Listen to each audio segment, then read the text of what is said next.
Hi, I'm Darren Miles with Darren Miles Photography, based here in beautiful, sunny Southwest Florida. Before we get started with this review, just a shameless plug. If you would, surf on over to www.darrenmiles.com and check out Camp Miles. If you've ever thought about an exciting career in real estate photography, consider taking part in my upcoming seminar down here in Southwest Florida, because as of this recording, there are still a few seats available. Thank you for that, and now on to the review. 85mm for many photographers is considered to be the ideal portrait focal length. Fortunately, there certainly is no shortage of choice in this focal length in the marketplace today. Now, this is the new Tamron 85mm f1.8 SP, and like a lot of third-party manufacturers, Tamron has recently stepped up their game with higher quality optics and much better build quality. Complete with an f1.8 aperture and image stabilization, Tamron has introduced a very high-quality mid-market portrait lens. Now, earlier this year, we took a look at the Tamron 15-30 f2.8 SP wide-angle lens, and we came away really impressed. So, will we be as equally impressed with the 85? Well, let's take a look.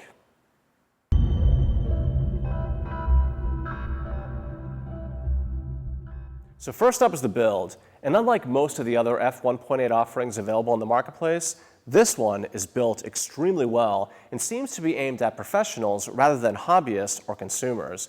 When compared to Nikon's 85mm f1.8G, the Tamron feels really substantial and has an air of a much higher quality. The style and design are very reminiscent of Sigma's Art series of lenses. Now, it's made out of metal and it tips the scale at just under 1.5 pounds. The focus ring is thick, rubberized, and it rotates with a fair degree of resistance. On the inside, the Tamron is made up of an optical formula of 13 elements arranged in 9 groups, and there are 9 rounded aperture blades with some really pleasing and smooth out-of-focus bokeh rendering. And speaking of the aperture, it ranges from f1.8 to f16. The filter thread is 67mm. The external switches here, the autofocus and the other is image stabilization, they're both of high quality and they click into place with authority. Tamron includes their ultrasonic drive focus motor for fast, silent, and accurate autofocus. Also included is a high-quality plastic lens hood with a nice ribbed finish on the inside. Finally, the lens is weather-sealed, and at this price point, to me, that kind of borders on a pleasant surprise. So all in, the Tamron is a great combination of high-quality metal and refined, sleek design.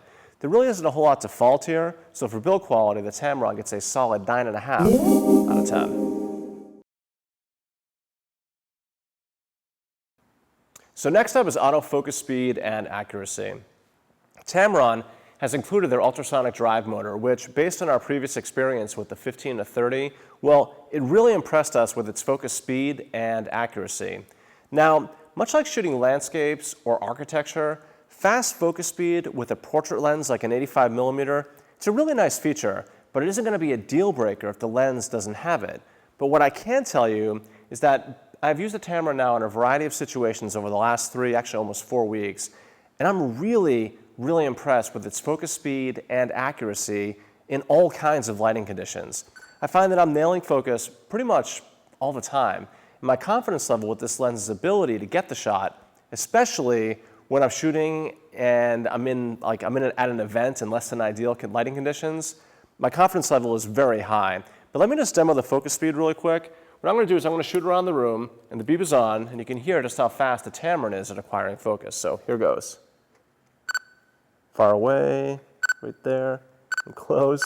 I mean, I think you get the idea.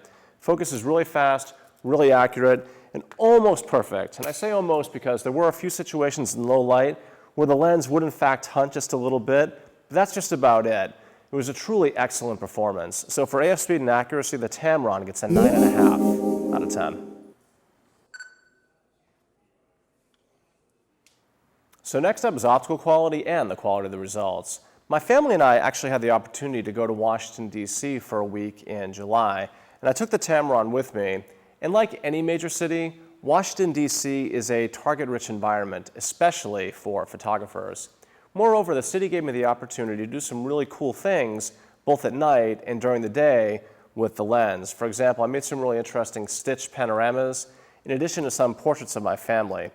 The addition of image stabilization was a really nice plus for those low light situations, and I found that it was really very effective.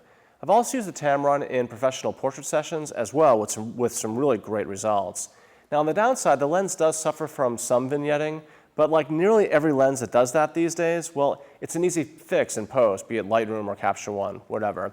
But anyway, straight from f1.8, my personal experience tells me that I can get sharp results through the entire aperture range, especially in the center where it counts in portraiture. But don't take my word for it, see for yourself.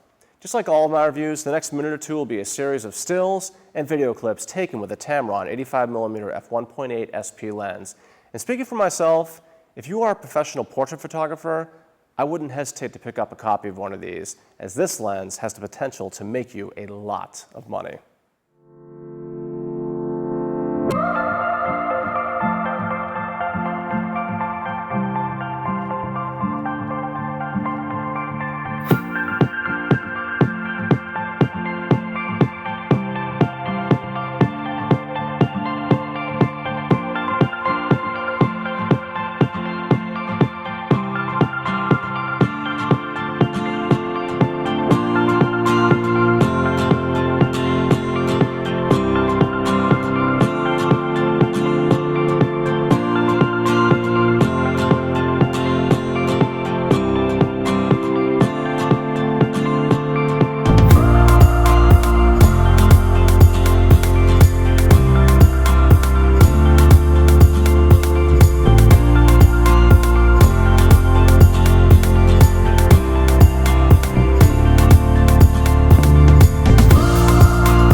So last up is value.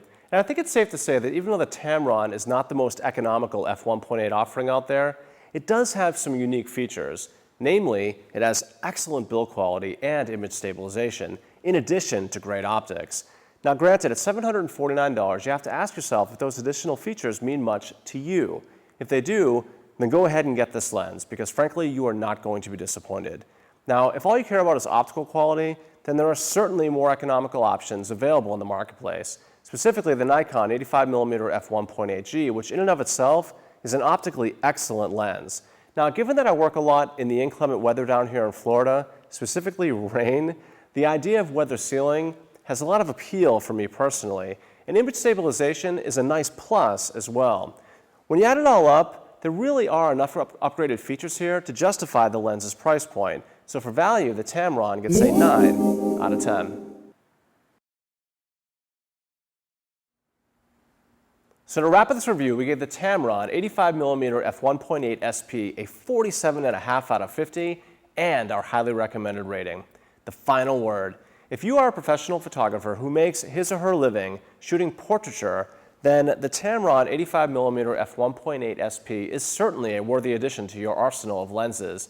It's a really nice combination of unique features not usually found in f1.8 offerings.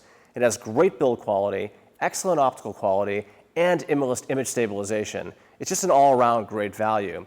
It also comes complete with a really fast focus motor that's also very accurate. And the focus accuracy has proven to be reliable even in the worst of lighting conditions. Now, I admit, sometimes it will hunt a little bit, but I'm talking when the light is really low. In the end, though, the average client would be really impressed with the results, and that's what matters, and that is what the Tamron is capable of delivering. Meaning this lens has the potential to make you a lot of money, and not for a whole lot of cost, as a portrait photographer.